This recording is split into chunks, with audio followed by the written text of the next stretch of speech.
नमस्कार साथियों। मैं हूं आपका होस्ट एंड दोस्त विवेक पांडे। लेकर आया हूं आपके सामने हिंदी का प्रसिद्ध कालजयी उपन्यास शेखर एक जीवनी, जिसके लेखक हैं सच्चिदानंद हीरानंद वात्स्यायन अज्ञेय। अगर आप इस चैनल पर नए हैं तो चैनल को सब्सक्राइब करिएगा, वीडियो को लाइक करिएगा और ज़्यादा से ज़्यादा लोगों तक शेयर करिएगा। अब तक इस उपन्यास के 2 भाग आ चुके हैं। अगर आपने वो दोनों भाग नहीं सुने हैं तो उसे ज़रूर सुनिएगा। अब हम आगे चलते हैं। आज वह फीता देखता है।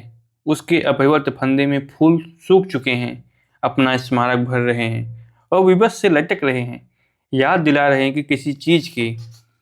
जाने किसकी, जाने किसकी कह रहे हैं। वासना नश्वर है, मुरझा जाती है और तब प्रेम तंतु ही जीवन की स्थिरता को बनाए रखता है। या शायद उससे उल्टा कह रहे हैं, जब प्रेम मर जाता है तब वासना उसके शव को उठाए उठाए फिरती है और उससे अपने को धोखे में छिपाना चाहती है। कह रहे हैं और कुछ याद दिला रहे हैं, किसी और की ओर इंगित कर रहे हैं। रम्य तटी रावी का एक तट, जो और कैसा भी हो रम्य नहीं है। तट पर छोटी झाड़ियों और ठूठे वृक्षों का जंगल, खिंची हुई आह की तरह गर्म और निस्तब्ध रात, ऊपर पेड़ों की सूखी शाखाओं में उलझा हुआ एकाध तारा, नीचे मरे हुए और धूल हुए पत्तों की सूखी आहों की भाप और सामने एक बिखरा हुआ शव। उसके दोनों हाथ कटे हुए हैं, एक पैर कटा हुआ है, पेट खुल सा गया है, उसमें से अतड़ियाँ बाहर गिरी पड़ रही हैं। फटी फटी आंखें ऊपर शाखों के जाल को भेद कर देख रही हैं किसी तारे को। मुंह एक बिगड़ी हुई दर्द भरी मुस्कुराहट लिए हुए है। उसे मरी देर हो गई है। जिस वक्त एक भयानक विस्फोट से यह मानव विभूति टूटे हुए स्तब्ध की तरह गिरी, उस वक्त वहां 2 एक दर्शक थे। किंतु जब वह मरा तब जीवन की उलझन को सुलझाने में उसका सहायक कोई नहीं था। वे गए थे सहाय प्राप्त करने, एक को वहीं छोड़कर, पर रात होने को आई। उसके रुके हुए प्रतीक्षमार प्राण और अधिक नहीं सह सके। तब वह अंतिम प्रहरी ढूंढने लगा और जब उन्हें ढूंढ कर लाया तब वे सब वहां पहुंचे उसे उठा ले चलने के लिए। तब वह खो गया था अपने दुख और दर्द की और अपनी आशा की क्रियाशीलता की स्मृति स्वरूप। वह विकृत मुस्कान छोड़कर चला गया था। वे 4-5 जन उस शरीर के पास खड़े हैं। वे रो नहीं रहे हैं, आंसू नहीं बहा रहे हैं, अपने चिर संचित अरमान बहा रहे हैं, क्योंकि उनका उद्देश्य एक विस्फोट का धुआं बनकर उड़ गया है। घने जंगल की शाखा में उलझे जाल में से धीरे धीरे छनकर निकल गया है, तड़प तड़प कर, किंतु चुपचाप, एक भरी हुई मुस्कान छोड़कर उस निविड़ एकांत में, जबकि अंतिम प्रहरी भी उसे छोड़कर चला गया था और उसकी अपनी अंतर्वेदना ही एकमात्र प्रहरी बनकर उस निविड़तम हताशा के क्षार पुंज पर एक व्यर्थ पहरा दे रही थी। उस बीहड़ में उस फटी हुई आंख के अंधेपन ने क्या देखा, यदि हम जान पाते। वे 4-5 उसके पास खड़े हैं, कतार बांधे, सावधान मुद्रा में, सिर झुकाए हुए। किसी आदर की भावना से वे सब एक साथ ही उसे हाथ उठाकर नमस्कार करते हैं और बहुत देर तक वैसे ही रह जाते हैं। वे सब चुप हैं। इस दृश्य को पूरा करने वाली भैरवी उनके अंतस्थल में कहीं मूक स्वर में बज रही है। यह उस कवि हृदय सिपाही की अंत्येष्टि, उस विद्रोही के विद्रोह का अंतिम उफान। दृश्य फीका पड़ जाता है, एक निस्सीम श्वेत आकाश में पड़ा हुआ रह जाता है। केवल वह शरीर जमते हुए रक्त के एक छप्पड़ में, उसके दोनों ओर 2 आकार, एक स्त्री और एक पुरुष। वे एक दूसरे को देख रहे हैं। उनकी आंखें नीचे पड़े हुए उस शव को नहीं देखती। उनके हृदय नहीं अनुभव करते हैं कि वे किसी भव्य पवित्रता की समाधि भ्रष्ट कर रहे हैं। वे मिलते हैं, बाहों को एक दूसरे से घेर कर बांधते हैं, आलिंगन करते हैं किसी दानवी भूख से, और उसी शव के आर पार फिर भ्रम। मैं देख रहा हूं जंगले से लटके हुए सूखे हुए नरगिस के गुच्छे को और उसे घेरे हुए फीते के टुकड़े को। मानव के लिए झूठ, छल और मक्कारी अत्यंत सहज है, क्योंकि ईश्वर ने मानव को अपना प्रतिरूप बनाया और ईश्वर हमारे ज्ञान में सबसे बड़ा झूठ और छलिया और मक्कार है। नहीं तो जो चित्र मुझे दिखता है उसका क्या कारण है? क्या मानव इतनी नीचता और इतने ज्वलंत आत्मत्याग के आगे इतनी नीचता कैसे कर सकता है? जब मुझे याद आता कि कैसी परिस्थिति में वह विस्फोट और वह मृत्यु हुई, और जब सोचता हूँ कि उस समय जब वह वीर अपने बुझे हुए सपनों को अपनी बुझती जीवन ज्योति से फूंक फूंक कर कुछ देर और जीवित रखने की चेष्टा कर रहा था, तब उसके आसपास कैसे कैसे षड्यंत्र हो रहे थे। मानव हृदय की ओछी ओछी कमजोरियों की आड़ लेकर कैसी कैसी नग्नताएं नाच रही थी। तब एकाएक अपने पर से और अपने किए हुए पर से विश्वास उठ जाता है कि क्या इस सबके भी प्रेरणा स्रोत ऐसे ही थे। मैं सोचता हूँ कि यद्यपि हमारा सिद्धांत इस बात को स्वतः मान लेता है कि मानव की प्रत्येक प्रेरणा किसी भौतिक जरूरत से उत्पन्न होती है, तथापि हम इस बात से भी अखंड विश्वास करते हैं कि मानव में कोई ऊर्ध्वगामी शक्ति है, कोई नैसर्गिक सत्प्रेरणा। इन दो परस्पर विरोधी मूल तत्वों को हल करना ही हमारी सबसे बड़ी समस्या है। इसके हल हो जाने के बाद अन्य प्रश्नों को तो कोई विशेष महत्व रहता ही नहीं, पर यह एक प्रश्न ही इतना बड़ा, इतना गूढ़, इतना व्यापक है कि हमें पद पद में इसके उदाहरण मिलते हैं। हम सारा जीवन ही इसके हल में बिता देते हैं और फिर भी समस्या वैसी ही रह जाती है। किंतु इतने सब बिखरे हुए प्रणयों की याद कर करके ना जाने क्यों दुख नहीं होता, क्यों विफलता और वंचना की भावना नहीं जागती। मुझ में उठता है एक क्रुद्ध विद्रोह, इसलिए नहीं कि मैंने क्या कुछ खोया है या कितना कष्ट उठाया है, बल्कि इसलिए कि मैंने कितना दुख दिया है, किन किन भोले हृदयों की कैसी कठोर चोटें पहुंचाई है। क्या है मेरे इस जीवन की सिद्धि, क्या है इसकी संपूर्ति। हर झूठ शून्य शून्य शून्य, बल्कि शून्य से भी कम एक ऋण जिसे मैं पूंजी समझे बैठा हूँ। पर यह मैं क्या कर रहा हूँ? क्या इतनी बड़ी बड़ी चोटों पर भी यह क्षुद्र दया दिखाकर उनकी पीड़ा को और नहीं बढ़ा रहा हूँ? क्योंकि बहुत गहरी चोट का एकमात्र मरहम होता है चोट पहुंचाने वालों की उपेक्षा दृष्टि। दया तो उसके घावों को खरोच खरोच कर खोल देती है। मैं क्या हूँ, मेरा महत्व क्या है, जिसकी अंत के लिए इतनी शक्ति व्यय की जा रही है, इतना आयोजन हो रहा है। उस जीवन की सत्यता क्या है? वायु में उड़ती धूल पर खिंची रेखा और बस। नहीं हो सकता। मेरे इतने सब स्वप्न उतने नगर नहीं हो सकते, भले ही मेरा जीवन नगर रहा हो। मैं कुछ नहीं हूँ, मेरा कार्य कुछ नहीं, मेरा स्थायित्व कुछ नहीं, पर मेरी यह विद्रोह चेष्टा कहाँ जाएगी? मैं जो इतने अनवरत यत्न से संसार की या संसार में जहाँ तक मेरी पहुँच हो सकती है उसकी प्रत्येक वस्तु में घोर परिवर्तन, एक मौलिक क्रांति का आदर्श लेकर आया हूँ। वह क्या है? एक फांसी के फंदे में ही घुटकर मर जाएगा। मैं न रहूं, मेरा कोई चिन्ह भी न रहे, पर क्या यह शक्ति भी नष्ट हो जाएगी? क्या इसकी दीप्ति का कंपन भी खो जाएगा? विज्ञान कहता है कुछ होता नहीं है, कुछ होगा नहीं। जो कुछ हो चुका है वह भविष्य के अंत तक रहेगा। जो होना है वह भूत के प्रारंभ से ही था, क्योंकि भूत और भविष्य कुछ नहीं है, क्योंकि काल भी कुछ नहीं है। लंबाई, चौड़ाई और ऊंचाई की भांति गति की एक दिशा एक प्रकार है। तब मैं मरकर भी जीता रहूंगा, पर जीते हुए भी मर चुका हूँ। मुझे जीवन का मोह नहीं करना चाहिए, पर मैं ऐसा मोह करता कहाँ हूँ? मोह तो जब होता है जब इस जीवन की कोई सिद्धि होती है, और मैं सोच रहा हूँ कि मृत्यु ही इसकी सिद्धि है। पर क्या? विज्ञान यह भी तो कहता है कि जीवन एक ही बार मिलता है और मानव जीवन का कोई भी अंश नित्य नहीं है। मृत्यु में उसकी संपूर्ण अवसान हो जाता है, कुछ भी नहीं रहता जो पुनर्जन्म पा सके। और शक्ति शक्ति भी नष्ट हो जाती है। नहीं, शक्ति नष्ट नहीं होती, केवल रूप बदलती है। पर रूप तो अकर्तक होती है और शक्ति और पदार्थ विभिन्न नहीं, एक ही कुछ के दो आकार हैं। तब क्या आज जो मेरी विद्रोही शक्ति है वही कल किसी को बांधने के लिए लौ श्रृंखला होगी, किसी विद्रोही को जो कि मेरे ही भांति भविष्य को बदलना चाहता होगा और जो स्वयं अपने भविष्य के लिए बंधन हो जाएगा। हाय मानव के छोटे से मस्तिष्क और हाय भय का विराट सत्य। पर क्या इसी विचार में सांत्वना नहीं है? इसी में हमारी सारी गति, सारे विकास का तत्व, उसकी सिद्धि, उसकी सफलता नहीं है? इसी अनंत नश्वरता, अनंत पुनर्जन्म, अबाध परिवर्तन में, इसी सिद्धांत में कि कोई दो क्षण एक से हो नहीं सकते, कि प्रत्येक छोटे से छोटे विपल में उसकी मृत्यु, उससे अगले विपल का उद्भव और संभावी है। मैं मरता हूँ क्योंकि मेरा जीवन केवल उस मरण की भूमिका है जिसमें लाखों और करोड़ों आगामी जीवन निहित है। मैं अपने पहले बीते हुए असंख्य युगों का निचोड़ हूँ। एक निर्जीव धूम्रकेतु से इस पृथ्वी के जन्म की उस पर अत्यंत प्राथमिक जीवन के उद्भव की और उससे उत्पन्न अनेक विभिन्न जातियों के उद्भिज, अंडज, स्वेदज और पिंडज जीव जंतु की वसीयत की छाप मुझ पर है। पिछले करोड़ों वर्षों से निरंतर उत्पन्न हुई निजाति के उच्चतम आदर्शों का केंद्रीभूत पुंज भी मैं ही हूँ।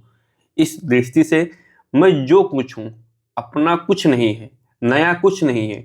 मैं किसी अत्यंत प्राचीन ग्रंथ का एक नया संशोधित, संवर्धित और सटीक सटिप्पण संस्करण हूँ जिसके मूल लेखक का पता नहीं। और मैं नया हूँ, अपूर्व हूँ। मेरे जीवन का एक क्षण भी पहले कभी नहीं हुआ। मैं एक नई वस्तु हूँ, एक नई प्रतिज्ञा जिसे भविष्य पूरा करेगा। एक शिक्षा हूँ जो भविष्य के लिए रह जाएगी। नित्यता क्षणों की है, पर क्षण क्षण भंगुर है। मैं भी हूँ। मुझ में जो कुछ नूतनता है उसे मुझे इसी क्षण में कह डालना है, क्योंकि वह भविष्य की वस्तु है। मैं उसे कहे बिना रुक नहीं सकता और सोचने का समय नहीं।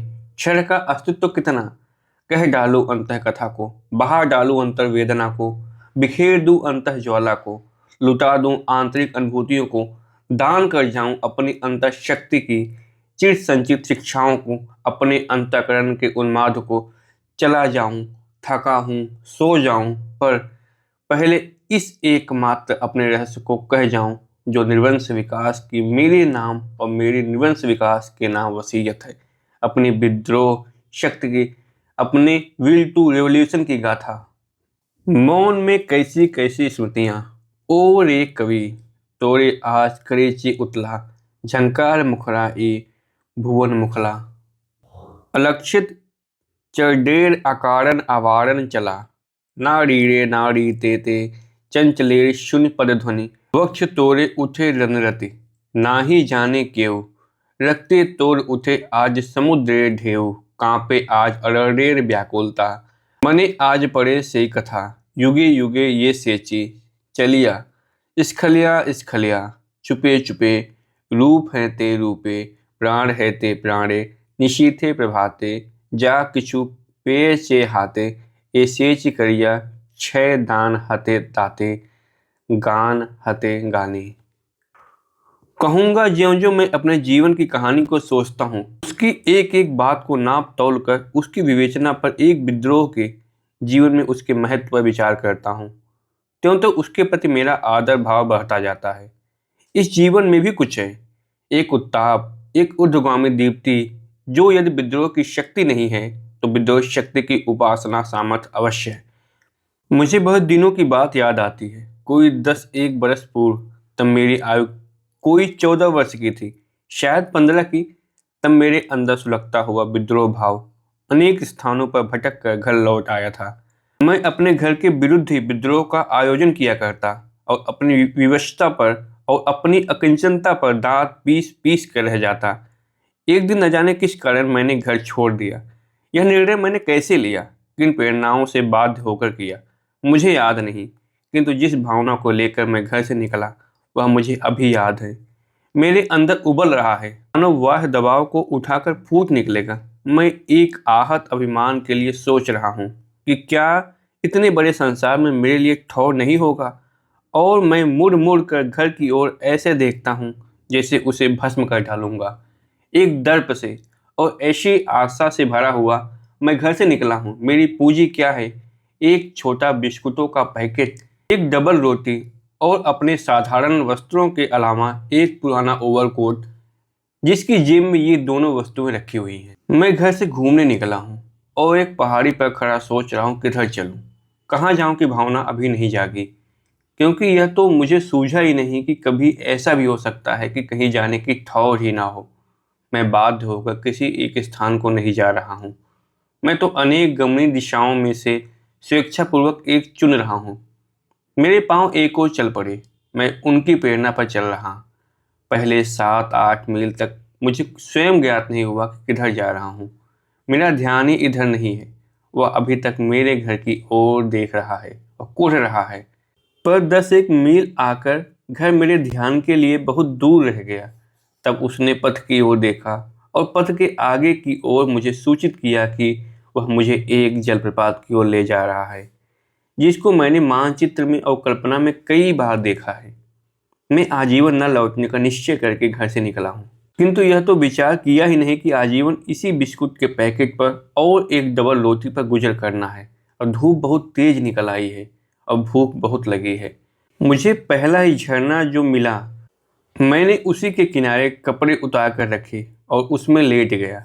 और जब शरीर कुछ ठंडा हुआ, तब मैंने जल में से औंधे होकर बिस्कुटों को पानी में भिगो भिगो कर खाना आरंभ किया। इसी प्रकार अपनी आधी पूंजी उसी समय समाप्त करके मैं फिर स्वप्न देखने लगा, उस समय का जब किसी को भी किसी प्रकार का अत्याचार नहीं सहन करना पड़ेगा, चाहे घर में चाहे बाहर। मैं पानी में से बाहर निकला और कुछ देर सुस्ताने के लिए कपड़े पहनकर और डबल रोटी सिरहाने रखकर लेट गया। जब नींद खुली तब दिन ढल रहा था। मैं घबरा कर उठा और जल्दी जल्दी चलने लगा, मानो कहीं जाना हो। चलते चलते अंधेरा हो गया, तारे निकल आए। मैंने देखा मैं कहवे के एक बागान से होकर जा रहा हूँ, पर जिस जलप्रपात की ओर जा रहा हूँ उसका कहीं चिन्ह भी नहीं है। मैं मील भर चला, अभी बागान समाप्त नहीं हुआ। एक छोटे से झरने के पास पहुंचकर मैंने सोचा कि यहीं पड़ाव करना चाहिए। साथ ही याद आया मेरे पास एक डबल रोटी भी है। पूंजी समाप्त हुई। मैंने ओवरकोट भूमि पर बिछाया और कॉफी के वृक्ष की एक उभरी हुई जड़ का तकिया बनाकर झिंगरों का शोर सुनते हुए सोने की चेष्टा करने लगा। पता नहीं शोर पहले बंद हुआ था या मैं पहले सो गया, पर आधी रात में कहीं मेरी आंख खुली। मेरा शरीर ठिठुर गया था। मैंने कोट को निकालकर ओढ़ लिया और सोने की चेष्टा करने लगा। झिंगुर चुप थे। मैंने सुना कहीं दूर पर समुद्र सा गंभीर शब्द हो रहा है। यह जलप्रपात का शब्द था। कोट ओढ़ लेने से ठंड और अधिक लगने लगी। तब मैंने उसे आधा बिछाया और आधा ओढ़ा और इस विभाजन को पूरा रखने की निरंतर चेष्टा में किसी तरह सवेरा कर दिया। जब जलप्रपात का दृश्य मुझे दूर से ही दिखा, तब मैं सड़क पर भी बैठ गया और बहुत देर तक उसे देखा किया। सोचता रहा कि जीवन ऐसा होना चाहिए, शुभ, स्वच्छ, संगीतपूर्ण, अरुद्ध, निरंतर सचेष्ट और प्रगतिशील, घर बार के बंधनों से मुक्त, सदा विद्रोही। फिर धीरे धीरे उठकर उसके नीचे चला गया। उस दिन भर में मैंने न जाने कितनी बार उस प्रपात का फिनिल पानी पिया, क्योंकि पानी से भूख मिटती तो नहीं, पर जितनी बार मुझे भूख की याद आती पानी पी लेता। वह रात मैंने जलप्रपात के नीचे ही बिताई, एक चिकनी और समतल और दिन भर की धूप से तपी हुई चट्टान खोजकर उस पर सो रहा। और जब रात में किसी समय वह चट्टान मुझे धोखा देकर ठंडी हो गई, तब फिर मैंने उस बूढ़े ओवरकोट को खींच तान कर लंबा करने की चेष्टा में सवेरा कर दिया।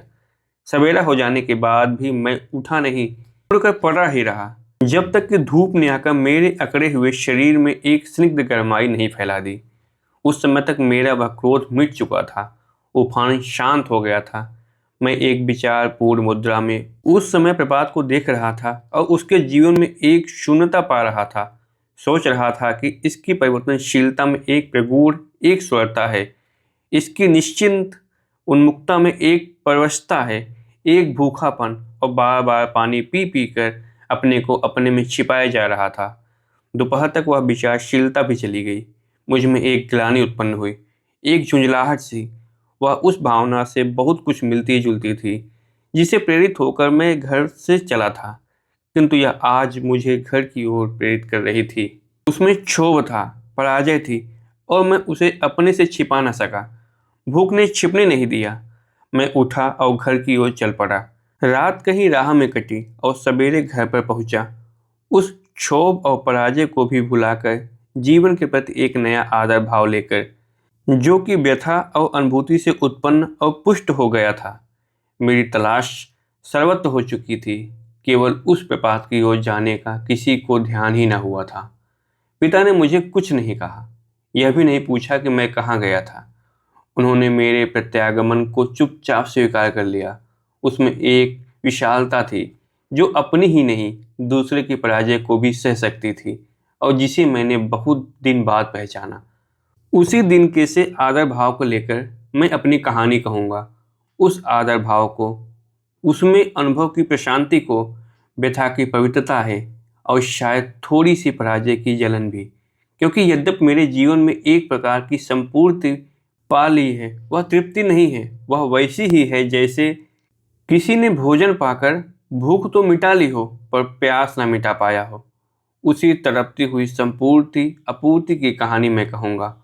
ओ दीप्ति, ओ ज्वाले, इस आदर भाव को, इस पवित्रता को और इस जलन को स्थायित्व दे, ताकि मैं अपनी प्राण शक्ति को पूर्णतः उस संदेश पर केंद्रित कर सकूं जो मेरे जीवन पट पर लिखा है, जो मैं विकास के अंधकार में भूत से लाया हूं और प्रोज्वल भविष्य के लिए छोड़ जाऊंगा। कभी कभी तो एक विचार उठता है कि मैं क्या संदेश छोड़कर जा सकता हूँ, सिवाय एक भयानक शाप के, क्योंकि मेरे जीवन ही तो एक शाप सा है। Cursed be the social want then sin against the strength of youth. Cursed be the social lies that warp us from the living truth.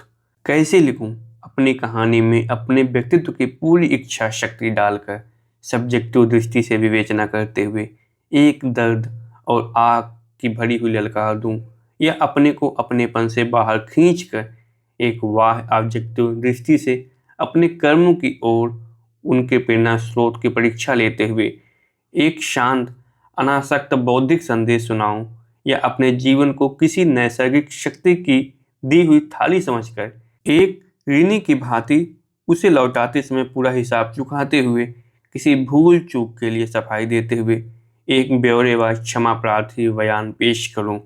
अपने व्यक्तित्व को मैं समझूं या वह या तू। मैं एक कर्तव्य भावना लेकर आया हूं, एक दायित्व मेरे सिर पर है।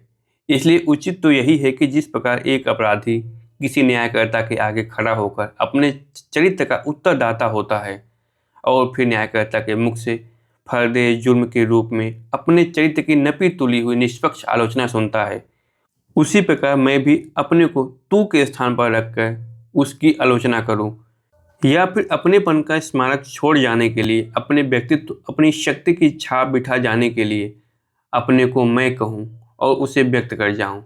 पर मुझे ये दोनों कार्य नहीं करने हैं। अपना दायित्व तो मैंने खुद अपने ऊपर लिया है, इसलिए मैं यदि तू हूं तो केवल अपने आगे, और मेरा अपनापन कुछ है ही नहीं जिसकी छाप बिठाने की मुझे इच्छा हो।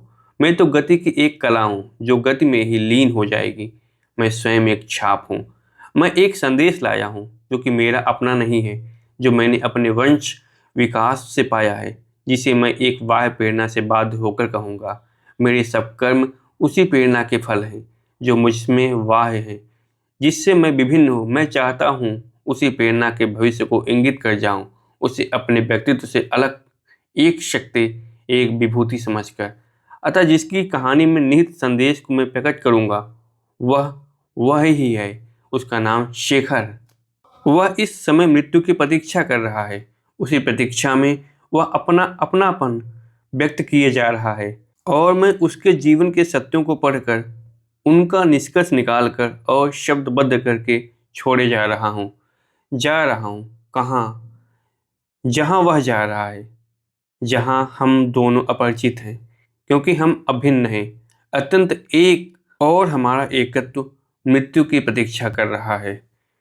कह डालूंगा एक उत्तप्त भस्म कर देने वाले विश्वास में सब कुछ कह डालूंगा, भले ही उसकी ज्वाला को व्यक्त करने में उसके जीवन की कोमलता नष्ट हो जाए, भले ही वह शून्य से टकराकर खो जाए, किसी तक पहुंच न पाए। नश्वरते, कांटों पर जब होगा क्रुद्ध प्रभंजन का आघात, तब उनमें उलझे फूलों की कौन सुनेगा बात। जब मेरा अपनापन होगा चिन्निद्रा में मौन, मुझ में जो है रसशील वह कह पाएगा कौन। नश्वरते कौन। आज की वीडियो में बस इतना ही।